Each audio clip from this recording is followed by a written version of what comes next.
বন্ধুরা, আজ সকালে ডুমুর করেছিলাম। ডুমুর না মেয়েদের জন্য খুব ভালো, কারণ প্রচুর আয়রন থাকে ডুমুরে। তো আমি কালকে রাত্রেই ডুমুরটা কেটে আর নুন হলুদ জলে ভিজিয়ে রেখেছিলাম। তো সকালে প্রেশার কুকারে এইটা আলু দিয়ে সেদ্ধ করে নিয়েছি। তারপরে কড়াইয়ে সর্ষের তেল দিয়ে তেজপাতা জিরে ফোড়ন দিয়ে পেঁয়াজ একটু ভেজে নিলাম। ভেজে নেওয়ার পরে যে আদা রসুন কাঁচা লঙ্কা আর একটু পেঁয়াজও মিক্সিতে ঘুরিয়ে ওই মশলাটা দিলাম।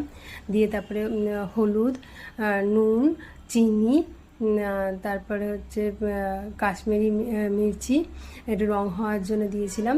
আর তারপরে দিলাম হচ্ছে জিরের গুঁড়ো, ধনের গুঁড়ো দিয়ে ভালো করে মশলাটা কষিয়ে নেবো। তারপরে একটু টমেটোটা দিয়ে দেবো। টমেটোটা কষিয়ে নিয়ে পরে এই যে ডুমুরটা দিয়ে দিলাম। ডুমুরটা আবার কষিয়ে নিয়ে তারপরে একটু গরম জল দিয়ে দিলাম।